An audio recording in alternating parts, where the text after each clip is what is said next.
Bonjour et bienvenue dans cette vidéo où nous allons voir ensemble comment intégrer les aspects du développement durable dans l'organisation de votre événement associatif. Quel que soit l'événement que vous organisez, que ce soit un festival artistique, un week-end de formation pour vos bénévoles ou alors une assemblée générale, celui-ci aura un impact en termes environnemental, voire social. Alors comment limiter cet impact pour faire de votre événement un événement éco-responsable? L'idée est certes plutôt attrayante, mais par où commencer? Nous allons voir en 4 points fondamentaux les étapes pour faire de votre événement un événement éco-responsable. Tout d'abord, le choix du lieu, ensuite le déroulé de l'événement, puis la communication et enfin le bilan. Le choix du lieu. Il est stratégique à double titre car il va permettre de sensibiliser vos participants, mais aussi d'être un levier important pour limiter vos impacts. L'accessibilité du lieu en transport en commun est primordiale. Plus votre lieu sera central et bien desservi, et plus vous limiterez les déplacements sources d'émissions de gaz à effet de serre. Quoi qu'il arrive, vous devez inciter vos participants à utiliser des modes de transport doux et durables. Vous pouvez aussi proposer aux participants de se rendre directement sur les plateformes de covoiturage déjà existantes. Votre événement aura aussi un impact en termes de biodiversité. Si votre événement est organisé à l'extérieur notamment, vous devez prendre en compte certaines mesures afin de préserver cette biodiversité.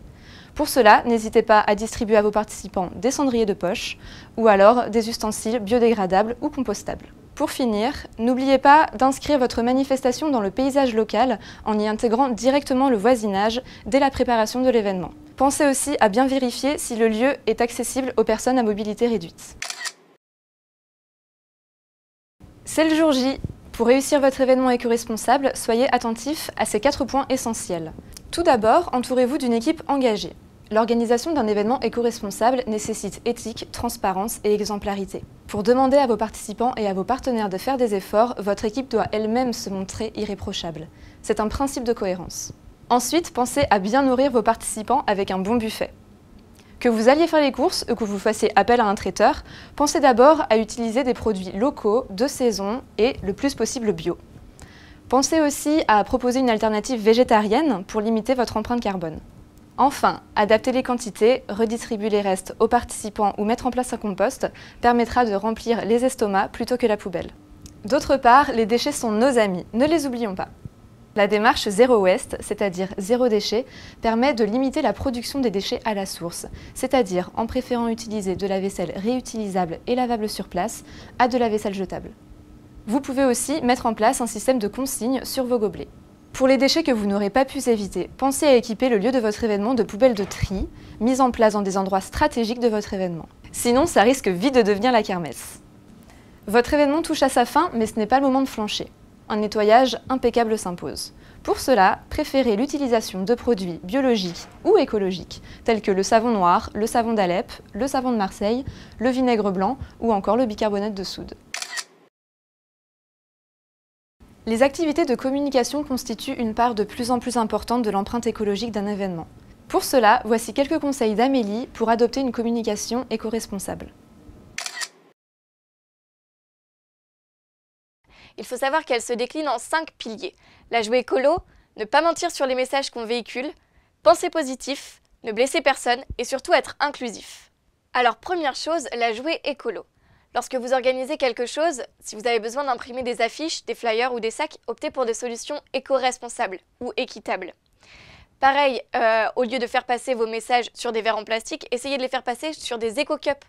Et si vous avez besoin d'imprimer des flyers, n'en imprimez pas 10 000, essayez d'en imprimer 500 et de les distribuer au bon moment, au bon endroit.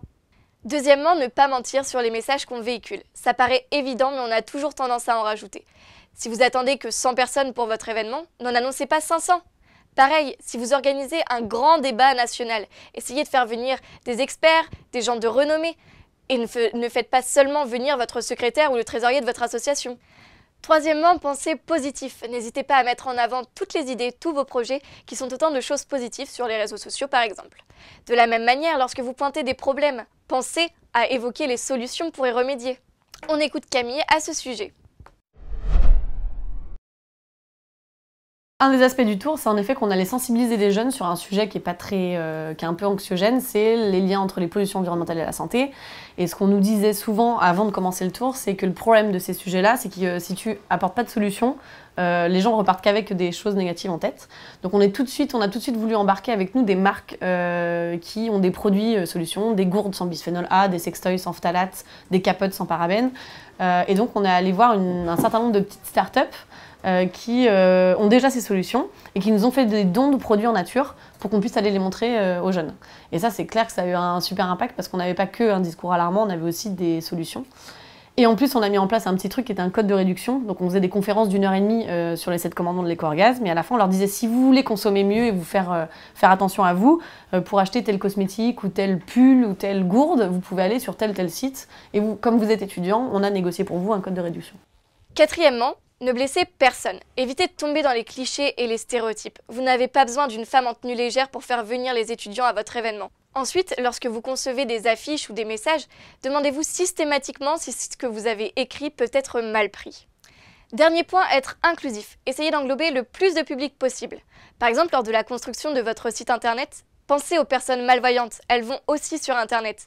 Optez donc pour une structure claire, évitez les rafraîchissements intempestifs qui leur sont autant de moyens de perdre leurs repères. Pour finir, optez pour la rédaction épicène. Elle consiste à donner la même place aux femmes qu'aux hommes, autant dans la conjugaison que dans la grammaire. Par exemple, devenez président ou présidente de l'association. Enfin, voici quelques conseils pour rédiger calmement le bilan de votre événement en ce qui concerne les aspects de développement durable. D'abord, vous pouvez faire le bilan carbone de votre événement. Cette méthode permettra d'évaluer les émissions de gaz à effet de serre liées à votre événement. Vous pourrez par exemple mesurer les émissions produites par les moyens de transport utilisés par vos participants. Pensez aussi à dégager des pistes d'amélioration selon les résultats obtenus pour les éditions suivantes. Enfin, les données nécessaires à l'évaluation finale peuvent être récupérées directement grâce à des questions intégrées dans le formulaire d'inscription ou de satisfaction.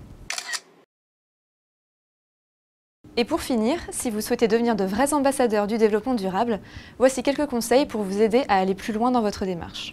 L'outil Revent, développé par le REFED, va vous permettre de vous accompagner dans votre démarche depuis l'idée de l'événement jusqu'à sa réalisation. Il permet de choisir des pistes d'amélioration en fonction de votre événement, de suivre l'évolution de vos actions ou encore de mesurer vous-même votre empreinte carbone. Le label EcoFest est un label développé par l'association Impact de Grenoble qui permet de récompenser les événements éco-responsables organisés par des associations dans toute la France. Cette vidéo touche à sa fin, j'espère que ces conseils vous seront utiles dans l'organisation de votre événement éco-responsable. Je vous souhaite un bon MOOC et à bientôt.